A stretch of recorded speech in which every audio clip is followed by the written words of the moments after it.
اعوذ باللہ من الشیطان الرجیم بسم اللہ الرحمن الرحیم. عزیزان من، آج اکتوبر 1977 کی 7 تاریخ ہے اور درس قرآن کریم کا آغاز سورہ النور کی ابتدائی سے ہوتا ہے. پچھلے درس میں بھی یہی پہلی اور دوسری سورت ہمارے زیر نظر تھی. آج بھی بات وہیں سے شروع ہو رہی ہے. بات تو بڑی آسان سی نظر آ رہی ہے کہ اس میں زانی مرد اور زانی عورت کی سزا کا ذکر ہے. زنا ایک ایسا شرعی امر ہے کہ اس کے متعلق کچھ زیادہ تفصیل سے کہنے کی ضرورت ہی نہیں ہے. کم از کم ادھر ہمارے معاشرے میں تو ابھی تک یہ بہت ہی معیوب جرم گنا جاتا ہے، بہت بڑا عیب گنا جاتا ہے، قابل نفرت گنا جاتا ہے. اس لیے اس کے متعلق اتنی لمبی چوڑی تشریح کی ضرورت نہیں تھی. لیکن وہ مجھے وائٹ ہیڈ کا قول یاد آ جاتا ہے کہ it requires a great mind to probe into what is obvious. یہ تو میں نہیں کہہ رہا کہ میں گریٹ مائنڈ ہوں، لیکن قرآن نے یہ کہا ہے، اس نے کہا ہے کہ یہ جو چیزیں بالبداہت نظر آئیں ان کی گہرائیوں میں جانے کے لیے بڑی ایک گہری نظر کی اور فکر کی ضرورت ہوتی ہے. بہت بڑی بات ہے یہ. سینکڑوں باتیں ہماری ایسی ہیں کہ جو ایسے نظر آتا ہے بالبداہت کے ساتھ یہ ٹھیک ہے، وہ ایسا ہے، اس کے اوپر کبھی ہم غور نہیں کرتے. قرآن کی عظمت اس میں بھی ہے کہ جو باتیں اس سے پہلے معاشرے کے اندر معیوب گنی جاتی تھیں اس نے ان کو بھی لیا ہے تو ان کی گہرائیوں میں گیا ہے. حالانکہ مسلمہ طور پہ وہ سب اسے معیوب مانتے تھے.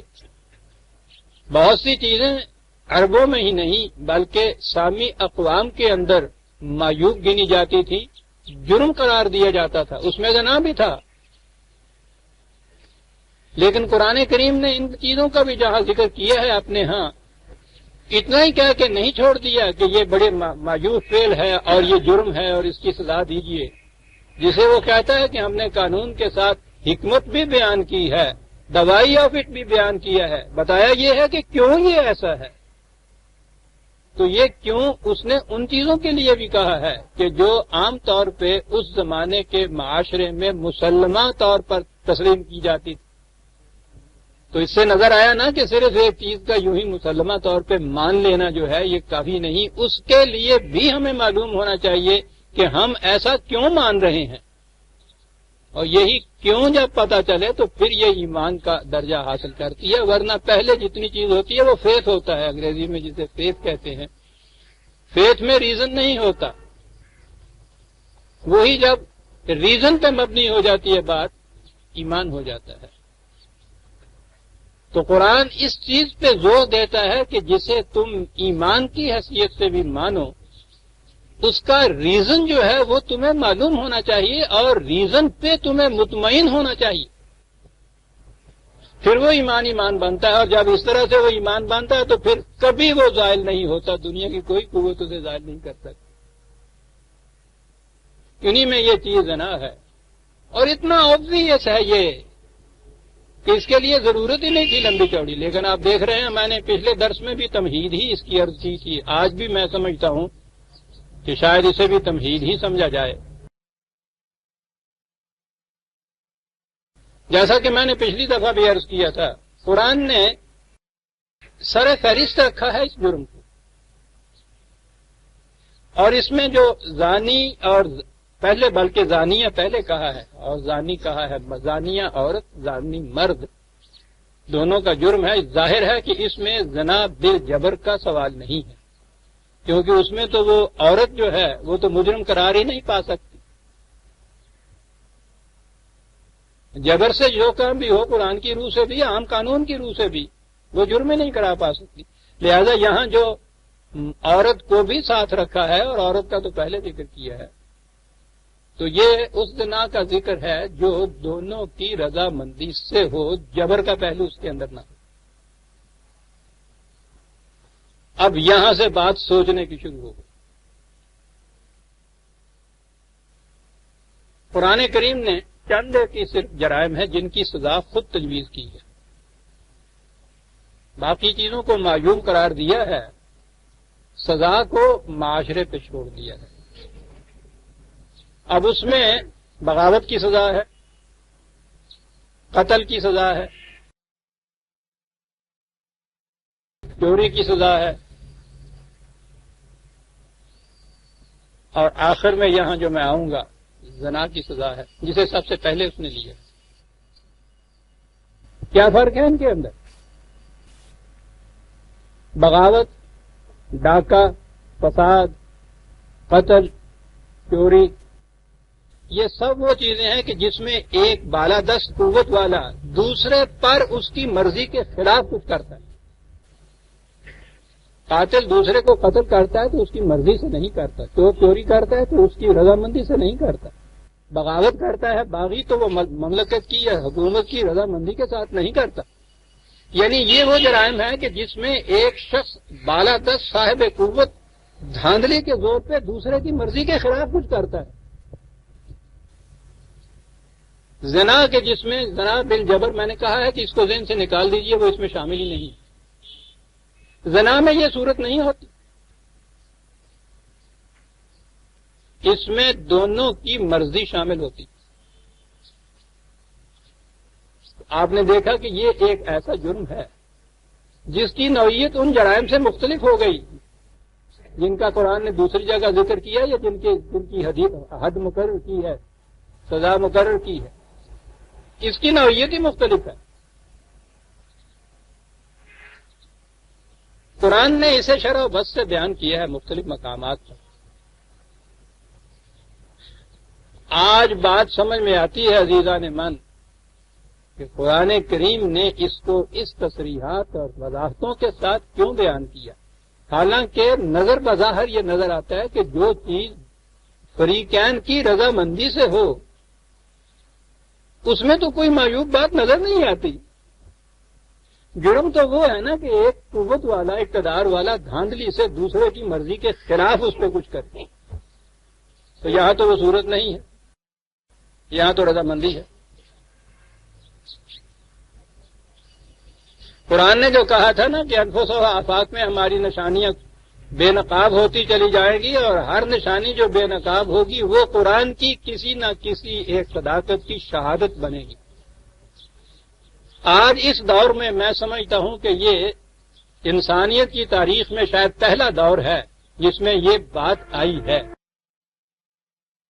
کہ فریقین کی رضامندی سے جنسی اختلاط جرم ہی نہیں قرار دیا گیا. دلیل ہی یہ دی جاتی ہے کہ اس میں دونوں کی مرضی ہوتی ہے. جرم کیا؟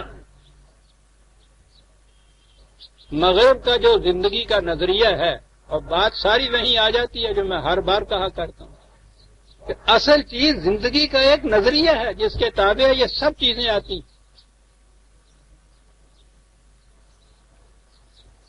مغرب کا جو سیکولر نظریہ زندگی ہے اس کی روح سے انسان یہی طبعی جسم ہے، اس کا فزیکل لائف ہے، اس کی سوسائٹی ہے، سوسائٹی کے اندر رہتا ہے، سوسائٹی کے قوانین کے تابع زندگی بسر کرے، پرامن ان کی خلاف ورزی کرے تو وہ کوئی جرم.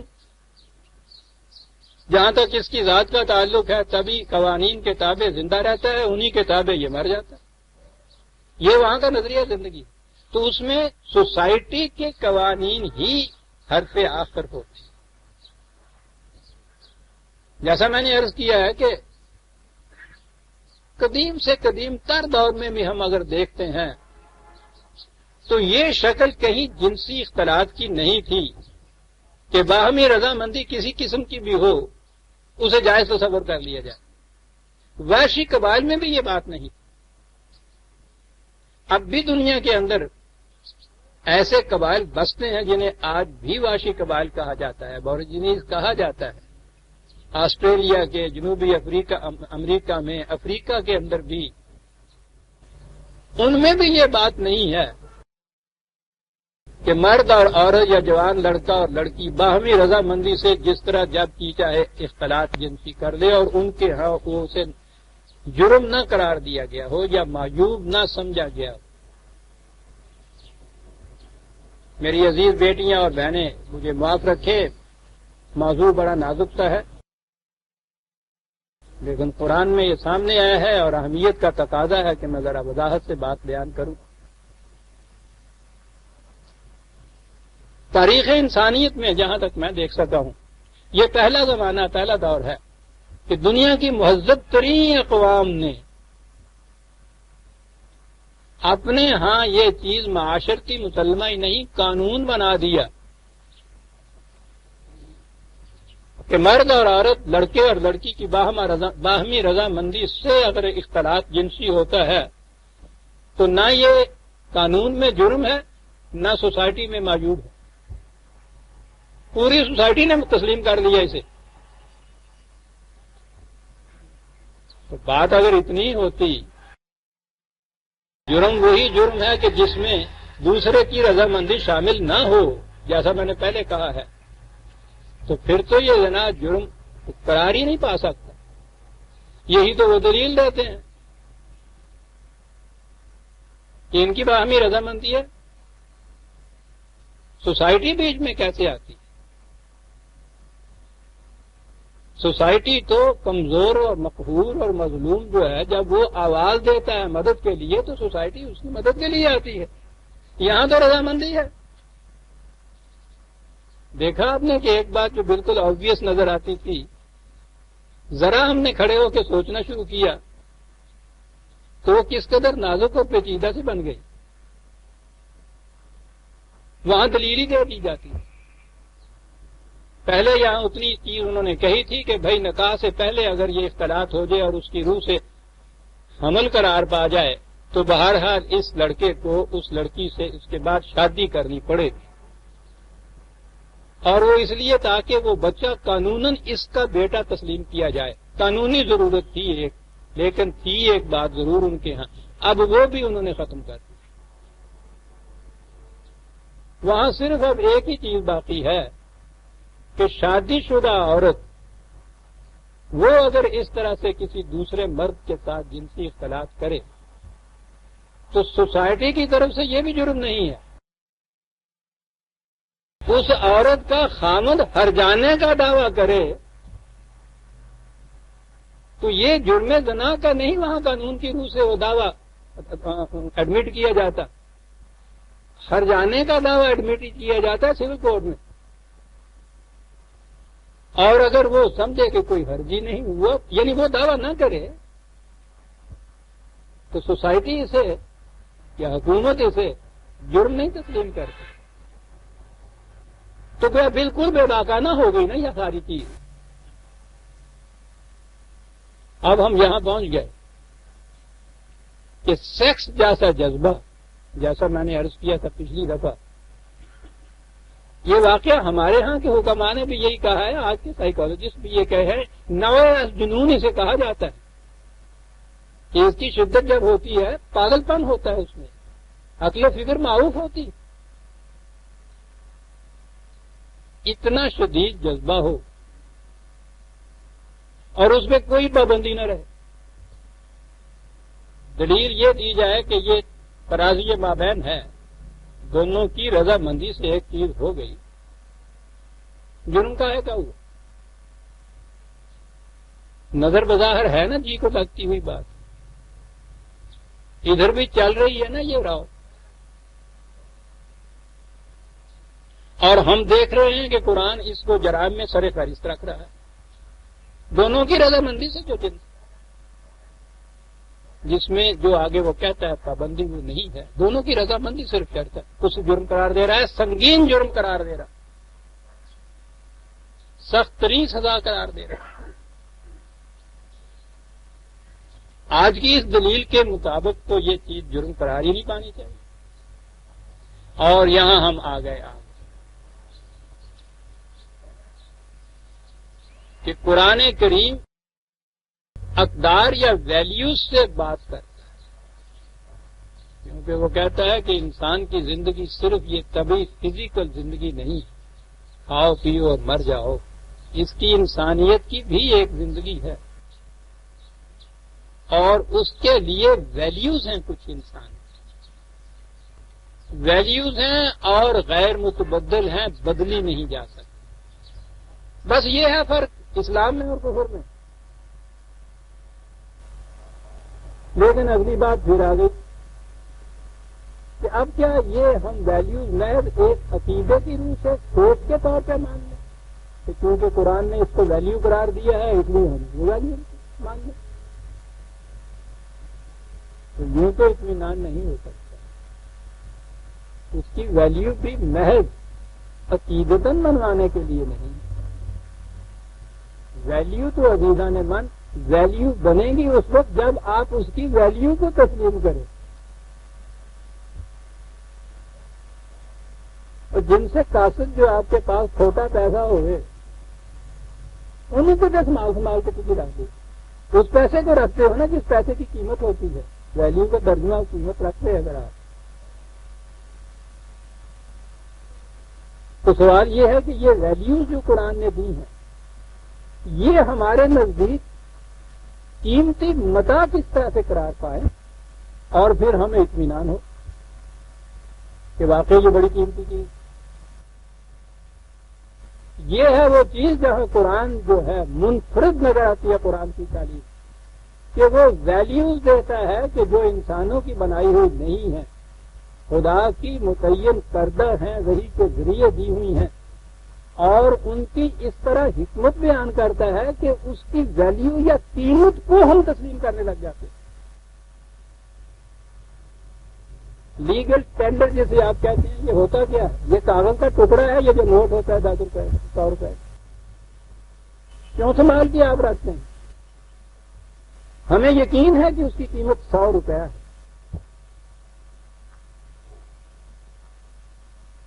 یہ ہے جو قرآن کہتا ہے کہ ہم نے قانون کے ساتھ حکمت ویلیو ساتھ اس کے بتائی، ان کو بتایا کہ یہ کیا نتیجہ اس کا ہے۔ قرآن کے ویلیوز کی طرف آنے سے بہتر آئیے اسی معاشرے کی طرف چلیں جس نے آج یہ کہہ دیا ہے کہ اگر میاں بیوی دونوں راضی ہو جائیں تو پرانا محاورہ دیتا ہے، مرد اور عورت راضی ہو جائے، میاں بیوی نہیں، مرد اور عورت دونوں راضی ہو جائے، لڑکا لڑکی باہمی رضامندی ہو، تو اس کے بعد یہ جنسی اختلاط جرم نہیں، معیوب نہیں۔ اسی معاشرے کی طرف آئیے، وہ کیا کہتے ہیں اس کے متعلق؟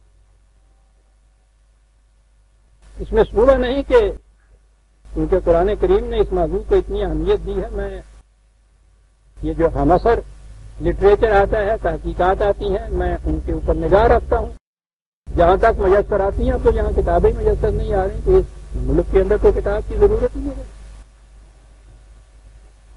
تو میں دیکھتا رہتا ہوں کہ ان کی تحقیقات کیا ہے، لیکن اس کے باوجود میں نے دیکھا ہے وہ جو ایک کتاب جس کا میں ذکر کیا کرتا ہوں، انون کی کتاب سیکس اینڈ کلچر، وہ ابھی تک ان کے ہاں بھی مستند سمجھی جاتی ہے۔ میں نے کہا تھا نا کہ اس شخص نے بڑی محنت کی اور بڑا احسان کیا ہے، ایک عمر اس شخص نے اس تحقیق کے اندر صرف کر دی، وہ دنیا میں قریباً 80 واشی قبائل کے اندر جا کے رہا، 80، اور وہاں جا کے اس نے ان کی پوری تاریخ کا مطالعہ کیا اس نقطۂ نگاہ سے کہ جنسی اختلاط کے اوپر جو پابندی کسی نے عائد کی ہے تو ان کی زندگی کس قسم کی تھی، اور جہاں یہ پابندیاں کھول دی گئی تھی وہاں زندگی کس قسم کی تھی۔ پھر اس نے 16 مہذب قوموں کا کیا مطالعہ کیا، ان کی تاریخ دیکھی گزشتہ 500 سال کی، وہاں دیکھا کہ انہوں نے یہ جو جنسی قیود اور حدود ہیں ان کے متعلق اگر اپنے ہاں کوئی تبدیلیاں کی تو ان کی تمدنی، ثقافتی، معاشرتی زندگی کے اوپر کیا اثر پڑا۔ اب یہاں سے بات پتہ چلی کہ یہ جنسی اختلاط محض ایک حصول لذت کا ایک حادثہ نہیں ہے، کوئی ایک ایونٹ نہیں ہے کہ دو مرد اور عورت نے آپس میں ایک چیز کی رضامندی ظاہر کر لی اور اس کے بعد حصول لذت کے لیے ایک واقعہ ہو گیا۔ وہ کہتا ہے ان افراد کے اوپر نہیں، پوری کی پوری قوم کے اوپر اثر پڑتا ہے۔ بڑا میٹیریل اس نے اکٹھا کیا۔ آپ سوچیے کہ یہ 80 قبائل، 16 قومیں مہذب، ان کی تاریخ پوری کس نقطۂ نگاہ سے یہ چیز کہ کہاں کہاں انہوں نے ان قیود اور حدود کے اندر تبدیلیاں کی، ان کی رسیوں کو ڈھیلا کیا، کھولا، اور کس طرح سے ان کے ہاں کی یہ تمدنی ثقافتی زندگی جو ہے اس کے اوپر کیا اثر پڑا۔ وہ اپنی کتاب کے مقدمے کے پہلے فقرے میں یہ لکھا، آغاز کتاب کا اس فقرے سے ہوتا ہے کہ دنیا کی مہذب اقوام ہوں یا غیر مہذب قبائل، سب کے ہاں جنسی مواقع اور قوم کی تمدنی حالت میں بڑا گہرا تعلق۔ پہلا فقرہ ہے اس کتاب کے دیباچے۔ اس لیے میں نے ضروری سمجھا کہ اس مسئلہ پر تفصیلی تحقیق کی جائے۔ میری اس تحقیق کا ماحصل اور اس سے مستنبط نتائج اس کتاب میں پیش کیے گئے۔ یہاں سے وہ بات شروع کر، پھر اس کے بعد دیباچے میں ہی ذرا آگے چل کے لکھتا ہے کہ اپنی تحقیقات کے بعد میں جس نتیجے پر پہنچا ہوں وہ مختصر الفاظ میں یہ ہے کہ انسانوں کا کوئی گروہ ہو، اس کی تمدنی سطح کا انحصار دو چیزوں پہ، ایک ان لوگوں کا نظام زندگی اور دوسرے وہ توانائی جو ان حدود و قیود کی بنا پر حاصل ہوتی ہے جو اس گروہ نے جنسی تعلقات پر عائد کر رکھی، یعنی قوموں کی تمدنی سطح کا انحصار اس چیز سے۔ قدر کا ترجمہ اگر آپ قیمت کریں تو آپ دیکھ رہے ہیں کہ یہ کتنی قیمت اس میں نظر آ رہی ہے، قوم کی تمدنی سطح کا دار و مدار۔ ساتھ کے ساتھ سوچتے جائیے کہ قرآن کریم نے جو اس کو اس قدر اہمیت دی ہے تو یہ مرد اور عورت کا انفرادی فعل نہیں تھا جس کے خلاف اس نے یہ کچھ کہا ہے۔ آج یہ قومیں جن کے ہاں یہ قیود اور حدود اٹھ گئی ہیں وہ یہ کہہ رہی ہیں کہ قوموں کی تمدنی سطح کا انحصار اس پہ ہے۔ اس کے بعد وہ لکھتا ہے کوئی گروہ کیسے ہی جغرافیائی ماحول میں رہتا ہو، اس کی تمدنی سطح کا انحصار صرف اس بات پر ہے کہ اس نے اپنے ماضی اور حال میں جنسی تعلقات کے لیے کس قسم کے ضوابط مرتب کر رکھے۔ جی، اور آگے چل کے وہ لکھتا ہے یہ ضوابط کی اس نے مختلف کیٹیگریز بتائی ہیں، انہی کے تابع وہ قوموں کو مختلف گروہوں میں تقسیم کرتا ہے، انہی گروہوں کی پھر تاریخ سے بتاتا ہے کہ ان کی تمدنی سطح کتنی گری، کتنی اونچی ہوئی، وہ نقشے بنا بنا کے اس میں ظاہر کرتا ہے اور بتاتا یہ ہے کہ اگر کسی قوم کی تاریخ میں آپ دیکھیں کہ کسی وقت اس کی تمدنی سطح بلند ہو گئی تھی یا نیچے گر گئی تھی تو تحقیق سے معلوم ہوگا کہ اس قوم نے اپنے جنسی تعلقات کے ضوابط میں تبدیلی کی تھی جس کا نتیجہ اس کی تمدنی سطح کی بلندی یا پستی تھی۔ عزیزان مان، یہ کام ہمارے کرنے کے، جب ساری دنیا اس نتیجے پہ پہنچی ہوئی تھی مغرب کی کہ یہ ایک طبعی فعل ہے، فزیکل ایکشن ہے، قول ان کے فطرت کا تقاضا ہے، اس تقاضے کی تسکین کے لیے صرف ترازی مابین کی ضرورت ہے، فریقین کی رضامندی کی ضرورت ہے۔ اگر یہ ہو جائے تو اس کے بعد پھر اس کا کوئی مضر اثر نہیں پڑتا۔ جب پوری مہذب دنیا، مہذب کوٹڈ میں کہوں گا، اس نے بھی تو یہی کہا کہ وہ تو پھر مہذب رہتی نہیں۔ پوری آج کی دنیا جسے ہم مہذب دنیا کہتے ہیں، ہم تو ان کے نقال ہیں نا، جب وہ اس نتیجے پہ پہنچی ہیں کہ یہ اگر فریقین کی رضامندی ہو تو اس سے کوئی نقصان نہیں ہوتا قوم کو، اس قوم کے محققین اس نتیجے پہ پہنچے ہیں۔ آج اگر دیکھنا ہو کہ یہ وہی برطانیہ کی جس کی مملکت پہ سورج غروب نہیں ہوتا تھا، وہ دوسری تیسری بھی نہیں، چوتھی پانچویں چھٹی درجے کے اوپر قوموں کی سطح میں آ گئی ہے۔ وہ کہتا ہے اس میں دیکھو یہ کہ انہوں نے اپنے جنسی اختلاط کے معاملے میں کیا کیا تبدیلیاں کی تھیں، اور آگے چل کے وہ لکھتا ہے کہ جنسی تعلقات کے ضوابط میں تبدیلی کے اثرات 3 پشتوں کے بعد یعنی قریباً 100 سال کے بعد نمودار ہوتے ہیں۔ اب آپ نے غور فرمایا کہ قرآن کریم نے جو اس کو اہمیت اتنی دی ہے تو وہ کیوں اہمیت دی؟ نظر بظاہر تو ہمارے ہاں اس دلیل کا جواب نظر نہیں آتا کہ بھئی ایک گرون اپ بالغ لڑکا ہے، گرون اپ بالغ لڑکی باہمی رضامندی سے اس پہ آ جاتے ہیں تو سوسائٹی میں چاچا لگ دی ابھی انسان تھوڑا، یہ کیوں دخل دے اس میں؟ دلیل دیکھا آپ نے؟ بظاہر وزنی لیکن در حقیقت کتنی فریب انگیز ہے۔ فریب انگیز اس لیے کہ بات تو یہ ہے جو کچھ یہ مفکر کہہ رہے ہیں، محقق کہہ رہے ہیں، یہ انون کہہ رہا ہے، سوسائٹی کو اس لیے دخل دینے کی ضرورت ہے کہ سوسائٹی تباہ ہو جائے گی۔ قرآن نے اس لیے اس مسئلے کو، جنسی اختلاط کے مسئلے کو اتنی اہمیت دی ہے۔ جن اولوالعزم ہستیوں کا انہوں نے ذکر کیا جنہیں انبیاء اکرام کہتے ہیں، ان کی ذاتی زندگی میں 2 ہستیاں ہیں، ایک تو نبی ہے اور ایک ایسی خاتون ہے کہ جسے بڑے ہی احترام کے الفاظ میں قرآن میں یاد کیا ہے۔ مردوں میں حضرت یوسف علیہ السلام ہے، ان کی عظمت کردار میں ایک ہی تو واقعہ ہے کہ انہوں نے رضامندی نہیں، اتنی مجبوری دوسری طرف سے پیش کی جا رہی ہے۔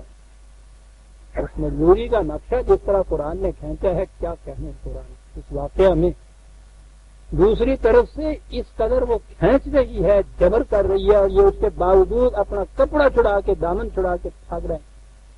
یہ جو حفاظت عصمت ہے حضرت یوسف علیہ السلام، ایک ہی صورت ہے قرآن کریم کی جس میں مسلسل داستان بیان ہوئی ہے کسی کی، اور وہ داستان بیان ہوئی ہے اس کی جس کا نقطۂ ماسکہ حفاظت عصمت ہے۔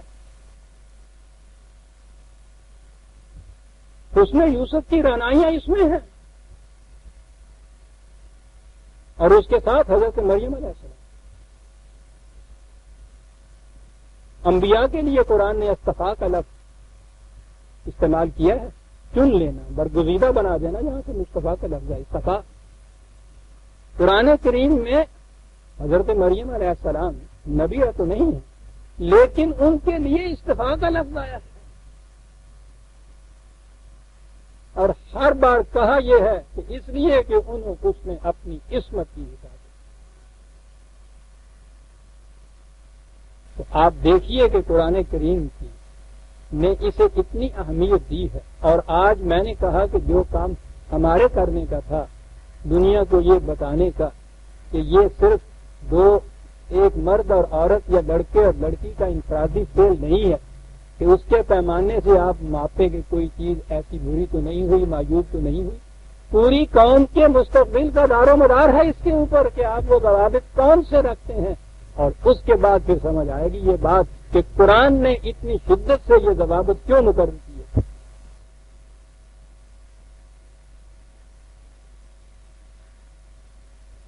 یہی عنوان کی تحقیق میں ایک چیز اور قابل ہے،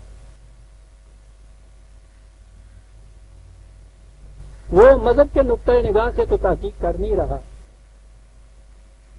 اس لیے وہ نگاہ کا لفظ تو نہیں لاتا، لیکن جو لفظ لاتا ہے میں سمجھتا ہوں کہ اس تحقیق کے لیے وہ اس نگاہ سے کہیں زیادہ وسیع المانی ہے۔ وہ کہتا ہے جنسی اختلاط کے مواقع، اپرچونٹیز، مواقع کم کیے جائیں۔ اب مواقع جو ہیں کے لیے ہی اگر سوسائٹی اس قسم کے اپنے ہاں قانون بناتی چلی جائے کہ زیادہ سے زیادہ مواقع ملتے چلے جائیں، یعنی ایک تو یہ ہے نا کہ مغرب نے ایسا کیا کہ کوئی پابندی ہی عائد نہیں کی، لیکن پابندی بھی ایسی عائد کر دی جائے کہ جس میں مواقع زیادہ ہوں، تو وہ یہ شخص کہتا ہے کہ آپ مذہبی نقطۂ نگاہ سے تو اسے کہہ لیں گے یا قانونی نقطۂ نگاہ سے تو کہہ لیں گے کہ موجود نہیں ہے، لیکن مواقع جہاں زیادہ یہ ہوتے چلے جائیں گے اس کا بھی وہی اثر پڑے گا جیسا ان حدود کے اندر آپ ڈھیل دیتے ہیں، اور یہ چیز اور آگے لے گئی۔ اس نے لکھا ہے کہ حدود اور پابندیوں کے ساتھ کم از کم مواقع کی شکل وہاں پیدا ہوتی ہے جہاں مونوگیمی یا وحدت زوج کا قانون ہے، ایک بیوی ایک۔ اور آج تو شاید یہ بات بڑی تعجب انگیز سی ہو جو میں کہہ رہا ہوں کہ قرآن کا اصول ایک بیوی اور ایک میاں، وحدت زوج۔ وہ تو اس زواجی زندگی میں جب کوئی صورت بھی نباہ کی نہ رہے کسی طرح، یہ تو موضوع دوسرا آ جائے گا، آگے آئیں گی یہ باتیں تو میں عرض کروں گا، کوئی شکل اگر نہ رہے نباہ کی تو اس کے لیے بھی یہ کہتا ہے یہ کہ پھر تو یہ صورت ہے کہ یہ جو نکاح کا معاہدہ آپ نے کیا ہے اس کو فسخ کر دیجئے، جسے طلاق کہا جاتا ہے۔ پہلا نکاح توڑیے، اس کے بعد دوسری شادی کیجیے۔ اب آپ دیکھیے کہ ہم نے کیا کیا۔ قرآن کو ماننے والی قوم جس نے اتنا زور دیا کم از کم مواقع کو وہ ریڈیوس کر کے مواقع کو منیمم سطح پہ لے آیا ہے، ٹھیک ہے جی، ایک تو 4 بیویوں تک کا قانون بنا لیا، کچھ کم وسعت نہیں ہے مواقع۔ پھر ان میں یہ چیز کہ مرد کو ہر وقت اختیار حاصل ہے کہ ایک بیوی کو وہ طلاق دے، اس کی جگہ دوسری بیوی لے آئے۔ بریفو ایک اور مفکر ہے ان کے ہاں کا، ان کے ہاں کے جو بڑے زیادہ چمکدار سی فکر کے لوگ ہیں میں ان کا ذکر کیا کرتا ہوں۔ یہ بریفو بھی بہت اونچا گیا ہوا ہے، کتاب تو اس کی دی میکنگ آف ہیومینٹی کی وجہ سے شہرت ہے، اس نے ایک اور کتاب لکھی ہے دا مدر، ضخیم کتاب، ابتدائی یوم سے آج تک عورت کی تاریخ ہے اس کے اندر۔ وہ بھی ان مواقع کے متعلق بحث کرتا ہوا کہتا ہے کہ میں کسی کے مذہب پہ نہیں حملہ کر رہا یا اعتراض کر رہا، میرا یہ میدان نہیں، لیکن کہنے لگا کہ آپ کو ایک مثال بتاؤں کہ مواقع کس طرح زیادہ کیے جاتے ہیں۔ وہ کہنے لگا کہ وہ تحقیق کرتے، ساری دنیا میں تحقیق کی ہے، یہ لوگ کرتے ہی ہیں، وقف کر دیتے ہیں اپنے آپ کو ایک چیز کی تحقیق کے لیے۔ وہ تو ایک کیڑے کی تحقیق کے لیے زندگی وقف کر دیتے ہیں، ایک پتے کی تحقیق کے لیے زندگی وقف کر دیتے ہیں، تو یہ تو مسائل ہی بہت اہم ہے۔ اس نے کہا کہ اس دوران تحقیق ایک کرد کو میں نے دیکھا، یہ جو یہاں شام وغیرہ کے علاقے میں ایک کرد کو میں نے دیکھا، اس نے بتایا کہ صاحب میرے تو ساری زندگی میں ایک ہی بیوی میں نے رکھی، یہ الگ بات ہے کہ موجودہ بیوی 40ویں ہے، ہاں، اور بالکل شرم درست، ایک بیوی کو طلاق دیجیے دوسری لے آئیے، ایک وقت میں تو ایک ہی بیوی رہی۔ اس نے کہا جی میں تو اس کے میں بھی نہیں آیا کہ میں ایک وقت میں 4 بیویاں کرتا ہوں، 4 تو بیوی۔ تبدیلی کے لیے بھی کیلنڈر تک کے لیے 1 سال کی انتظار کی ضرورت نہیں ہے کہ دسمبر والا آخری پرچہ پھاڑے تو پھر اگلا کیلنڈر آئے، جب جی جائے پھاڑ کے دوسرا کیلنڈر لے آئے، جب جی جائے طلاق دیجیے دوسری۔ چلو جی بیویوں تک کا قصہ ہوا۔ لانڈیاں لا تعداد بلا نکاح، پرانے زمانے کی بات نہیں کر رہا، دقیانوسی زمانہ قدامت پرستی کی بات نہیں، اس دور میں لیٹسٹ آپ کی جو تفسیر ہے قرآن کریم کی، اور جو بہت ماڈرن انداز کے جو مفکر ہمارے ہاں، مودودی صاحب کی تفسیر کے اندر جنگ میں گرفتار شدہ عورتیں، جی انہوں نے کہا ہے کہ یہ ٹھیک ہے، اگر ان کا فدیہ نہ ہو یا تبدیلی نہ ہو تو انہیں حکومت سپاہیوں میں تقسیم کر سکتی ہے، تعداد کی کوئی پابندی نہیں۔ معاف رکھیں میری بیٹیاں یہ الفاظ استعمال کرنے پڑتے ہیں۔ وہ سپاہی اس کے بعد جب جی چاہے اسے کسی دوست کی طرف بھی منتقل کر سکتا ہے، توفتاً اس کو فروخت بھی کر سکتا ہے۔ آپ کو تو شاید یاد نہ رہا ہو، مجھے یاد رکھنا پڑتا ہے۔ 1973 میں یہاں ہمارے یہاں پارلیمنٹ میں مولانا نعمت اللہ صاحب جمیعت العلماء اسلام کے ایک رکن، آئین میں یہ چیز تھی کہ غلامی منسوخ کی جاتی ہے، یہ آئین میں آپ کے ہاں یہ رکھی گئی بات۔ انہوں نے یہ بات کہی تھی کہ یہ دھاندلی تو تم کر رہے ہو آئین کے اندر کے منسوخ کر رہے ہو اس چیز کو، لیکن کم از کم ایک لونڈی کی اجازت کی تو ضرور ہونی چاہیے۔ 1973 شاید میرے ہاں وہ ہوئی، آپ نے کہیں سے وہ پروسیڈنگ لیجئے گا، کیونکہ یہ کہہ دیتے ہیں کہ صاحب یہ سب غلط ہے۔ جی ہاں، مولانا نعمت اللہ صاحب مجلس دستور ساز کے 1973 کے سپرنگ سیزن میں موسم بہار کے سیشن میں جمیعت العلماء اسلام کے رکن اسمبلی مولانا نعمت اللہ صاحب نے اپنی تقریر میں فرمایا تھا کہ غلامی کو منسوخ کرنا خلاف اسلام ہے۔ جو شخص ایک سے زیادہ بیویوں کی استطاعت نہ رکھتا ہو ایسا انتظام کیا جائے کہ وہ کم از کم ایک لونڈی رکھ سکے، انتظام کیا جائے۔ ڈیپو کھولے جانتے پرچیاں بنی ہوئی ہیں۔ پاکستان ٹائمز 1 مارچ 1973 میں یہ پروسیڈنگ شائع ہوئی تھی۔ آج 1973 میں جمیعت العلماء کے اسمبلی کی فلور پہ یہ کہتے ہیں، ساری دنیا کے اندر نشر ہوتی ہے نا یہ، وہ کہتے ہیں خلاف اسلام۔ لیکن اگر آپ تل ہی گئے ہیں اس طرح خلاف اسلام آئین پاس کرنے پہ تو کم از کم اتنا تو انتظام۔ عزیزان من، یہ ہنسی نہیں ہے، یہ خون کے آنسوؤں کا رونا ہے۔ باہر کی دنیا کوئی مولی نعمت اللہ یا یہاں کی اسمبلی نہیں کہے، باہر کی دنیا آپ کی قوم کے متعلق کیا کہے گی، آپ کے اسلام کے متعلق کیا کہے گی۔ دنیا کے بدترین ممالک نے بھی غلامیوں کو منسوخ کیا۔ امریکہ کے اندر جنگ ہوتی رہی اس کے اوپر، اتنی لمبی جنگ ہوئی وہاں سلیوری کو ایبالش کرنے کے مطابق۔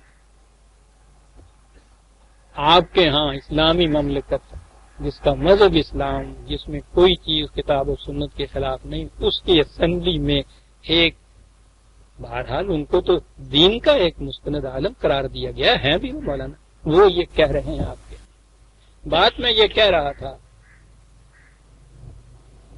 کہ انور نے کہا یہ ہے کہ مواقع کم از کم رکھنے چاہیے اس کے۔ قرآن نے جو کہا تھا وہ مواقع کم از کم، ہمارے یہاں اس چیز کو تو رکھا اور اس قسم کے قانون جریت بنائے کہ زیادہ سے زیادہ مواقع اس کے اندر آئے۔ جو قوم 1000 سال سے عزیزان من اس ایس ایشو پہ، جنسی اختلاط کے مسئلے پہ یہ اپنی روش رکھتی چلی آ رہی ہو، یہ جتنی چیزیں میں نے گنائی ہیں ان کو تو نہ قانون میں جرم قرار دیا گیا، نہ معاشرے نے اس کو معیوب سمجھا۔ آج بھی آپ کے یہاں بڑے فخر سے تاریخ کے اندر یہ آ رہی ہیں کہ فلاں کے مال سرا کے اندر اتنی لونڈیاں تھیں۔ یہ جو ہمارے ہاں بڑے بڑے ہارون رشید جیسے خلیفے کا نام لیتے ہیں، ذہن میں آتا ہے کہ صاحب اسلام کے بہت بڑے درخشندہ صندوق ہے، 3-3 ہزار تھی ایک ایک کے۔ آج بھی میں نام نہیں لینا چاہتا ان ممالک کا جن کے ہاں یہ چیزیں موجود ہیں۔ 1000 برس سے جو قوم اس طرح بسر کر رہی ہے اور اس کو معیوب نہ سمجھے، وہ فخر کے ساتھ یہ بیان کیا جائے ان چیزوں کو۔ اور فخر بھی اتنا تھا کہ یہ عباسی خلفاء، میرا خیال ہے زیادہ سے زیادہ 3 یا 4 تھے، جو آزاد ماؤں کے بیٹے تھے، یہ باقی سب لونڈیوں کے بیٹے تھے، انون کی بات سن لی. اس نے کہا تھا نا کہ 100 سال کے بعد اس کے اثر ظاہر ہونے شروع ہوتے ہیں، اور 1000 سال میں تو پھر آپ دیکھیے کہ کیومولیٹو افیکٹ جو ہے بحیث مجموعی پھر کیا اثر پڑتا ہے. وہ کہتا ہے کہ جو قوم اپنے ہاں جنسی اختلاط کے مواقع میں اتنی وسعت پیدا کر لے اور پھر اس پہ اطمینان خاطر سے کار بند رہے، اس کا ہوتا کیا ہے؟ کہتا ہے کہ اس قوم میں علم و بصیرت کی قوت تو ہوتی ہے، لیکن وہ اپنے معاملات میں اس سے رہنمائی حاصل نہیں کرتی. وہ واقعات کے اسباب و علل کازز کے متعلق کبھی تحقیق نہیں کرتی، جو کچھ ہوتا ہے اسے اسی طرح تسلیم کرتی چلی جاتی ہے. غیر مسلم محقق یہ لکھ رہا ہے اپنی فکر کی تحقیق کا نتیجہ زندگی سے متعلق تمام معاملات کے بارے میں ان کی بندھی بندھائی رائے ہوتی ہے، جس کے مطابق وہ چلتے جاتے ہیں اور اس میں کبھی تبدیلی کرنے کی نہیں ہوتی. آپ اسباب زوال امت کے لیے کمیٹیاں بٹھاتے ہیں، کمیشن بٹھاتے ہیں، کتابیں لکھتے ہیں. اسباب کو چھوڑ دیجئے، اس غیر مسلم مفکر سے پوچھئے، وہ ایک ہی سبب بتا رہا ہے. جو کچھ وہ کہہ رہا ہے اس کو دیکھتے چلے جائیے اور پھر منطبق کرتے چلے جائیے آپ پوری مسلمان قوم کے اوپر 1000 سال کی تاریخ میں. اس آئینے میں یہی چہرہ نظر آتا ہے نا آپ کو. زندگی کے متعلق تمام معاملات کے بارے میں ان کی بندھی بدائی رائے ہوتی ہے، جس کے مطابق وہ چلتے جاتے ہیں. وہ ہر غیر معمولی واقعہ کو جو ان کی سمجھ میں نہ آئے کسی عجیب و غریب قوت کی طرف منسوب کر دیتے ہیں. فکر کی قوت نہیں رہتی. اس قوت کا مظہر کبھی پتھروں کو سمجھا جاتا ہے، کبھی درختوں کو، کبھی ایسے حیوانات کو جو انہیں مہیر عقول نظر آئے، کبھی دیگر ایسی اشیاء کو جن کی ماہیت ان کی سمجھ میں نہ آئے. جس شخص کی پیدائش یا زندگی میں انہیں کوئی غیر معمولی بات نظر آئے وہ سمجھ لیتے ہیں کہ وہ اس قوت کا مالک ہے، حتیٰ کہ اس کی موت کے بعد بھی اسے اس قوت کا حامل سمجھا جاتا ہے، اور مقبروں کے اوپر اور خانقاہوں کے اوپر جا کے سجدے کیے جاتے ہیں. غیر مسلم محقق لکھ رہا ہے. اس کے بعد اس نے اپنی کتاب کے اندر بڑی تفصیل سے لکھا ہے تعویذ، ورد، وظائف، گنڈے، یہ سب چیزیں وہ کہتا ہے اس قوم کے اندر ہوتی.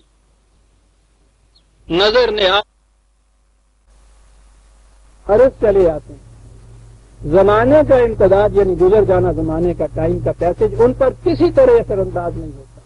اس معاشرہ میں انسان پیدا ہوتے ہیں، اپنی خواہشات کو پورا کرتے ہیں اور مر جاتے ہیں، اور جب ان کی لاشوں کو تہ خاک دبا دیا جاتا ہے تو نسین منسیہ ہو جاتے ہیں. یہ انسان نہیں ہوتے، حیوان ہوتے.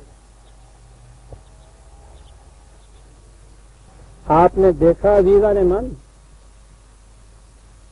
کہ یہ جنسی مسئلہ انفرادی مسئلہ نہیں. ایک جوڑا باہمی راضی ہو جائے تو پھر اس پہ نہ معیوب گنا جائے، نہ قانون کی دست اندازی اس کے اندر ہو. یہ تو بڑا گہرا قومی نہیں انسانیت کا مسئلہ ہے یہ. اور اب اس کی روشنی میں آپ پھر اس کو اپریشیٹ کریں گے کہ قرآن کریم نے اس کے اوپر اسے اتنی اہمیت کیوں دی. لیکن قرآن کا تو انداز ہی اپنا ہے منفرد. وہ جو محاورے میں کہا جاتا ہے کہ وہ چور کو نہیں چور کی ماں کو مارتا ہے کہ چور پیدا ہی نہ ہو. وہ معاشرے میں اس قسم کی انسانیت سوز جو ایک روش ہے اس کو روکنے کے لیے وہ یہی نہیں کرتا کہ وہ ایک دم قانون نافذ کر دیا کہ اس کو قتل کر دو، اس کو بھینس مار دو، اس کو درے لگا دو، اس کو یہ چیزیں. ہماری نگاہ تو اسی پہ جاتی ہے نا کہ قرآن نے یہ کہہ دیا. ابھی میں بتاؤں گا نا کہ زانیوں تو زانی فضل دو کل واحد منہما مئۃ جلدہ تھا. زانی مر یا زانی عورت کو 100 درے یا کوڑے یا یہ لگاؤ، بس اتنا ہی ہے نا ہمارے ہاں. تو قرآن یہاں تک پہنچنے سے پہلے وہ تمام دروازے بند کرتا ہے جو اس طرف لے جاتے ہیں انسان. وہ ایسی فضا پیدا کرتا ہے کہ جس میں اس طرف نگاہ کا رخ اٹھے ہی نہیں. یاد رکھیے قرآنی قوانین یا تعزیرات جسے کہتے ہیں یا فضائل جنہیں کہتے ہیں، اس کے لیے یہ اصول یاد رکھیے کہ قرآن پہلے ایک اپنے ہاں کا دین کا ایک نظام قائم کرتا ہے، ایک فضا قائم کرتا ہے، ایک تغیر پیدا کرتا ہے انسان کی ذہنیت کے اندر. یہ جو فضا ایسی پیدا کر لیتا ہے، اس کے بعد اگر اس قسم کے کوئی رہ جاتے ہیں کہ جو سرکشی برتتے ہیں، انہیں صرف وہ سزا سے روکتا ہے. تغیر نفس کے بعد بغیر تو باہر کا تغیر ہو ہی نہیں سکتا. خالی فضائیں جو ہیں وہ کبھی بھی جرائم کو نہیں روک سکتی. وہ تو ایک پورا پہلے انفرادی تغیر نفس، ذہنیت بدلنا، یعنی یہ جو اقدار ہیں ان کی ویلیوز جو ہیں، ان کی قدر و قیمت جو ہے، پہلے اس کو ایمان بنانا، پھر معاشرے کے اندر اس قسم کے احکام دینا. دو چار احکام ہی میں پیش کر سکوں گا، وقت بھی بھاگ جاتا ہے اور احباب کا تقاضا بھی ہوتا ہے کہ جی یہ ختم کیوں ہوئے گا جی قرآن شریف کہانی ختم ہونے ہوئی ہے یہ مکے گا کدھر. ساڈے بھی جڑا جشن ہوں ختم شریف ہوں، ختم دلایا کبھی آپ نے آغاز شریف کا بھی دیکھا جشن کسی کو مناتے ہوئے. آج بلا اظہر صاحب کا ختم ہے، نہ جانے ہی ختم شریف ہو گیا. قرآن شریف آج ختم ہونا ہے گا تو تھوڑا ستیہ ناش کی تو گالی شروع بھی نہیں کرو. تو اس لیے عزیزان من اور اپنے آپ کو اس فریب میں بھی نہ رکھیے. پہلے بھی اس طرح سے زور دیا تھا مجھے ختم شریف پہ، تو وہ جو ختم کیا 65 پہ، تو میرا تو انداز ہے نا، والناس جب آتا ہے نا آخر میں، تو میں والناس کے بعد فوراً ہی بسم اللہ الرحمن الرحیم الحمدللہ رب العالمین پڑھ دیا کرتا ہوں. اسی دن سے پھر آغاز ہو جاتا ہے اس کا. ایک دائرہ ہے عزیزان من، دائرے میں کہیں ختم نہیں ہوتا. تپیدن و نہ رسیدن کے لذت دار، خوشا دلے کہ بدنبال محمد است ہنوز، تڑپتے چلے جانا اور پیچھے چلے جانا محمد لیلا کے، اور اس کو کبھی پکڑنا نہیں. کہتا اس دل کے متعلق کیا بتاؤں کہ کتنی ابدی لذت اس کو حاصل ہوتی. لیلا بھاڑلی گل مک گئی. تفریدن و نہ رسیدن. قرآن کریم کے حقائق یہی ہیں عزیزان من. کوئی میرے دل سے 50 سال تامس بند ہو گئے اس دائرے. تفیدن و نہ رسیدن. اور پھر مجھ سے پوچھے چل عزت دار. اور میرا انداز ہی یہی ہے، یہ مسلسل چلا آ رہا ہے میرا کہ وہ پہلا یہ جو جسے آپ منزل کہا کرتے تھے، ایک ایک کا آیت ہی کیوں نہ ہو چلتی ہے. من الجنت والناس جب آتا ہے میں اسی وقت بسم اللہ الرحمن الرحیم کہہ کے الحمدللہ کیا دیتا ہوں. یہ تو وہ چیز ہے. قرآن کرتا کیا ہے؟ یہ تو زنا ہے جو ایک آخری فعل ایک ہے، ایونٹ ایک ہے اصطلاح کا. اس سے پہلے جتنی چیزیں ہیں ان کو وہ مبادیات زنا کس طرف لے جانے والی چیزیں، اور انہیں وہ فواحش کے لفظ سے تعبیر کرتا ہے. بڑا جامع لفظ ہے. ترجمہ اس کا میں کیا کروں، عام طور پہ بے حیائی کہا جاتا ہے. یہ جتنی چیزیں انسان کے اندر جنسی جذبات کو انگیخت کرنے کی ہیں ان سب کے لیے یہ لفظ بولا جاتا ہے. قرآن کہتا ہے کہ کل انما، پوچھا کرتے ہیں یہ حرام کیا کیا چیزیں ہیں قرآن کے لیے. تو وہ تو ہمارے ہاں وہ زور تو ایک ہی چیز پہ اب رہ گیا نا، سور حرام ہے. وہ تو اتنے مہنگا اینا ہوں ہے کھا کون سکتا. معاشرے کا سور واقعی بڑا سستا ہو گیا ہے. اس سور تو بڑا مہنگا. ایک ہی بات ہے نا ہمارے یہاں. غالب جب مقدمے میں پیش ہوا ہے باپ کا نام باپ کا نام، اس کے بعد اس نے کہا کہ کیا مسلمان ہو؟ اس نے کہا کہ جی میں آدھا مسلمان ہوں۔ عدالت میں بیان تھا یہ عجیب شخص، وہ آدھا مسلمان کیسے؟ کہنے لگا جی شراب پیتا ہوں سور نہیں کھاتا۔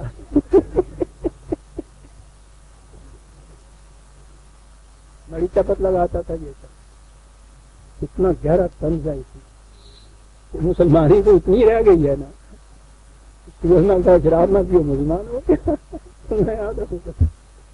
قل انما حرم ربی الفواحش، حرام کیا چیز ہے؟ فواحش۔ ابھی میں نے عرض کیا ہے جامع لفظ نہیں ہمارے، ہر وہ شے جو انسان کے اندر جنسی جذبات کی انگیز کا موجب بن جائے فواحش میں آ جاتی ہے، اور اسی لیے یہ جمع کے سیغے کے اندر یہ آئی ہے، تو یہ تو پتہ نہیں کتنی چیزیں اس میں ہوں گی۔ ربی الفواحش، اور قرآن دیکھیے عزیزان من اس کی انفرادیت، ما ظہر منہا و ما بطنا، وہ سامنے یوں آ جائے یا دلوں کے اندر چٹکیاں لینے والی ہو۔ حرم ربی، حرام قرار دیا گیا فواحش، ما ظہر منہا و ما بطن، والاسم والبغی، خواہ وہ اکیلے اکیلے اپنی ہی ذات کے کرو اور اس طرح سے اس میں حلال واقع ہو جائے، یا مل کے کرو اور سرکشی پیدا ہو جائے، دونوں حرام۔ اور کیجئے کیا کیا کیا کیا اس میں قسم میں کیا چیزیں اس میں آتی ہیں، بغیہ میں کیا چیزیں اس میں آتی ہیں۔ 7/33 7 over 33 حرام ہے یہ۔ آپ کو معلوم ہے کہ جو چیزیں حرام ہیں مطلق، مردار بہتا ہوا لہو، لحم خنزیر، اور چوتھی وہ چیز جس کو زبان پہ لاتا ہوں تو کفر کا فتویٰ لگ جاتا ہے، جو کفر کا فتویٰ لگا تھا مجھ کو اس میں لے ہی تھا۔ قرآن نے جو کہا ما اہل به لغیر اللہ، ہر وہ شے جو اللہ کے سوا کسی شخص کی طرف منسوخ کی جائے، چوتھی چیز حرام ہے یہ۔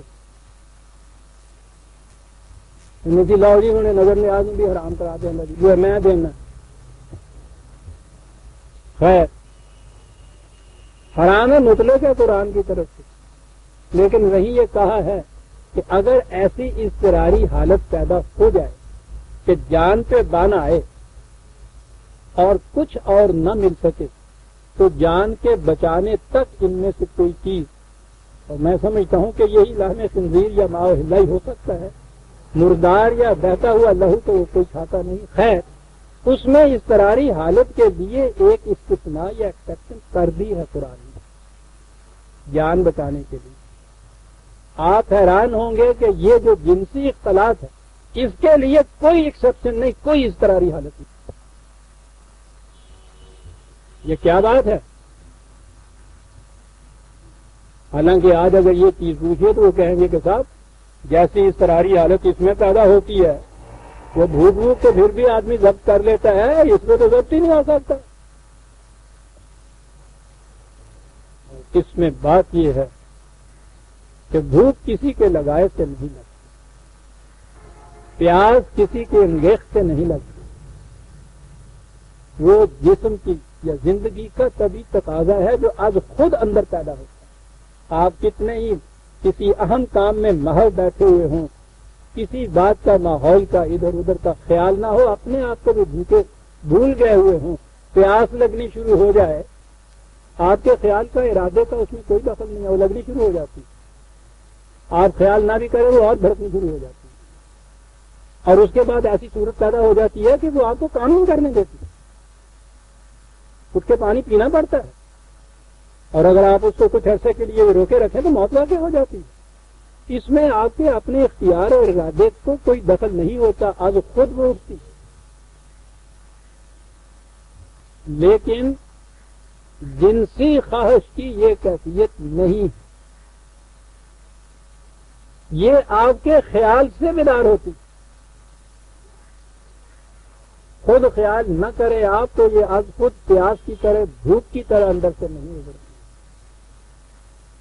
اور نہ ہی یہ صورت ہے کہ اگر اس کی تسکین نہ کی جائے تو بھوک اور پیاس کی طرح موت واقع ہو جائے. موت تو ایک طرف رہا, اس سے تو اتنی توانائیاں حاصل ہوتی ہیں انسان کو. ان لوگوں سے پوچھو جو مغرب کے مفکر. تو قرآن نے یہ جو چیز کہی کہ یہ فواحش جو ہیں ان کو معاشرے کے اندر روکو. ہر وہ چیز جو اس خیال کو بیدار کر دے, جو جنسی جذبے سے جس کا تعلق ہے, اس کو بند کرو معاشرے کے اندر. خیال کو ادھر نہ آنے دو. آج کے دور میں تو پوچھے نہیں. یعنی وہ جس طرح وبائی امراض کے اندر اتنے جراثیم پھیلے ہوئے ہوتے ہیں کہ وہ آپ لاکھ احتیاط برتیں, وہ سانس کے ساتھ اندر چلے جاتے ہیں. آپ آج تو فواحش کی کیفیت یہ ہو گئی آپ کے معاشرے کے اندر. پہلے تو خیر پھر بھی آپ کو جانا پڑتا تھا اس کے لیے, کہیں راستہ سے گزرتے تھے تو یہ برہنہ تصویریں سنیما والوں کی قد آدم, یہ کیفیت سے سنیما کے اندر یہ کچھ وہ ہو رہا ہے, یہی چیزیں تھیں ہمارے ہاں فواحش کی. یہ سب کچھ کبھی کبھی کسی جگہ کوئی اس قسم کا گانا ہوا جس کے اندر کچھ فواحش کی بات ہو گئی, وہ بھی کہیں ہوتا تھا, جا کے سننا پڑا. اب تو گھر کے کونوں اور کھدروں کے اندر آ گھسا ہے یہ تعاون کے چوہے. ہل چلانے والا بیل کے ہل کے ساتھ ٹرانسسٹر اس کے لگا ہوا ہے. تو وہ بچوں سے جڑے وہ نغمے نکل دینے پہ وہ گیت نکلتے ہے دوڑا, اس کا تو ایک لفظ نہیں میں دوہرا سکتا. بچ کے ہی نہیں جا سکتے آپ, بجے رہیے. یہ یہاں میں بیٹھا رہتا ہوں, کہیں نہیں جاتا. اس اندر کمرے کے اندر ہوا یا روشنی کے لیے ادھر کی کھڑکی, سارا دن اس سڑک کے اوپر پہلی ملاقات ہے جس کا جو شروع ہوتا قصہ جناب شام کی طرف. وہاں سے رکیے, اندر کی طرف سے ایک ریڈیو چلا رہا ہے, اسے جائیے ٹی وی لگا ہوا نظر آ رہا ہے. لٹریچر طوفان کی طرح چلا آ رہا ہے. پہلے ہی کچھ کم نہ تھا آپ کے ہاں. یہ جو آپ کے ہاں ادب کی شاعری آپ کے ہاں جو عام ہوئی ہے وہ فواحش پھیلانے میں کچھ کم نہیں تھی, لیکن بہرحال کہیں مشاعرہ سننا پڑتا تھا, کوئی کتاب خریدنی پڑتی تھی. اب تو اس کی صورت یہ ہے کہ ایک ایک گھر کے اندر آپ کے موجود 6-6 گھنٹے تک.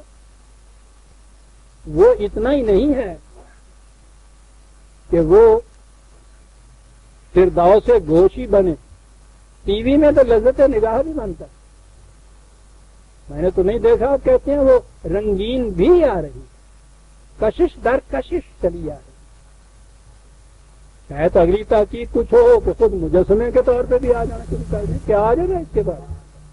اس لیے کہ یہ ایسی چیز ہے فواحش. آپ دیکھ کوئی نئی چیز آئے تو اس کے اندر کشش ہوتی ہے, کچھ عرصے کے بعد وہ جب متداول ہو جاتی ہے, گھس پٹ جاتی ہے, اس میں جاذبیت نہیں رہتی. وہ اتنی سی افیم شروع کرتا ہے آدمی, ہفتے 2 ہفتے کے بعد اس سے کچھ نہیں بنتا, پھر ذرا زیادہ بڑی گولی ہو جاتی ہے. فواحش کی بھی یہ کہتی ہے. لیکن وہاں جو اس قدر فیکٹریاں لگی ہوئی ہیں فواحش کی, اور ان کے لیے مارکیٹس ہمارے جیسے ملک ہیں بھرمار پڑی ہوئی. قرآن کریم نے کہا تھا کہ ایسا دور بھی آئے گا شر مستطیع, جہاں ایول اور شر اڑ کے چمٹ جایا کرے گا. اڑ کے چمٹ جاتا ہے آج. ان نوجوانوں کے پیچھے آپ لٹ لے کے پھرتے رہتے ہیں. تو ان کے لیے آپ لوگوں نے راستے اتنے کھول دیے, راستے نہیں کھول دیے ہیں, فضائیں اتنی بھرپور کر ان جراثیم سے. اور بعض میں وہی کہ دامن تر مکن ہوشیار باش, کہتا کپڑے سمیت گلو مراوی دے اندر سٹ دیتا ہی میں نے. تو کہنا بھی دیکھی تیرے کپڑے تے پانی کا داغ نہ چلے. تعلیم کے نصاب میں آپ دیکھیے, تعلیم درس گاہوں میں دیکھیے, اساتذہ کے اندر دیکھیے, کہاں کہاں آپ کو بتایا جائے. یہ مکتب دارالعلوموں کے اندر جا کے دیکھیے, وہ تو کبھی میں نے موضوع نہیں چھیڑا.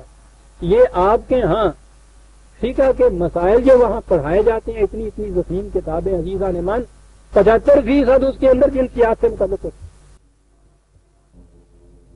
فواحش کے متعلق کہا کہ یہ حرام, زنا کے متعلق تو بات بعد میں آئے گی. حرام ہی قرار نہیں دیا قرآن نے. یہ 24/19 ان الذین یحبون ان تشیع الفاحشۃ فی الذین آمنوا لہم عذاب علیم فی الدنیا والآخرہ. جو لوگ مسلمانوں کے معاشرے کے اندر فواحش کو پھیلاتے ہیں، اشاعت پھیلانا فواحش کا، یہ اتنا بڑا جرم ہے کہ اس کے لیے کہا کہ اس دنیا میں بھی علم انگیز سزا دو ان کو، اور کہا آخرت میں پھر ہم نے بتایا. جی یاد رکھیے، جہاں جہاں بھی آخرت کی سزاؤں کا ذکر آتا ہے نا، اس کے معنی ہوتا ہے کہ وہ جو قدر تم نے جس کو توڑا. دنیا کی سزا تو معاشرے کے اندر معاشرہ جس کو جرم قرار دیتا ہے نا، اس میں سزا ملتی ہے، بڑی سزا ملتی ہے نا. معاشرے کی سزا بدن کو ملتی ہے، اس قدر یا ویلیو کے توڑنے کی سزا انسان کی ذات کو ملتی ہے. اسے کہتے ہیں عذاب سے لا کر. غور کیجیے گا، بڑی عجیب چیز ہے. پھر سوسائٹیوں میں جینے والوں کو تو کیسی سزا ملتی ہے؟ سوسائٹی کی سزا ہے اور بچ بھی جائے اس میں سے. یہاں تو یہ کیفیت ہے، نہ بھی بچے سوسائٹی سزا بھی دے دے اس کو. وہ جو سزا اس کو اس قدر کے توڑنے کی اس کی ذات کے اوپر وارد ہوئی ہے، اسے تو سوسائٹی کی کوئی سزا معاف نہیں کرتی. یہ نہیں ہو سکتا کہ اس سے وہ سزا بھی ہو گئی، یہ جو سزا مل گئی. خیر، پھر آخرہ کے معنی یہ ہوتے ہیں. 24 للذین یغض پھرنا ہے. آبادیاں تو مخلوط ہیں. کہا باہر چلو، یہ جو کہا جاتا ہے نا نگاہیں نیچی کر کے چلو، پھر اس کے بعد پھر اعتراضات ہوتے ہیں کے ساتھ پھر اس طرح سے ایسے یہ کچھ کیا جائے. غض بصر کے معنی آنکھوں کے دور کرنا ہے. اس کے معنی ہے نگاہوں کو بے باک نہ ہونے. اس میں دیکھنے کی بات صحیح ہے. قرآن نے ابصار کہا ہے. یہاں نظر اور بصر میں قرآن اور عربی زبان میں بڑا فرق ہوتا ہے.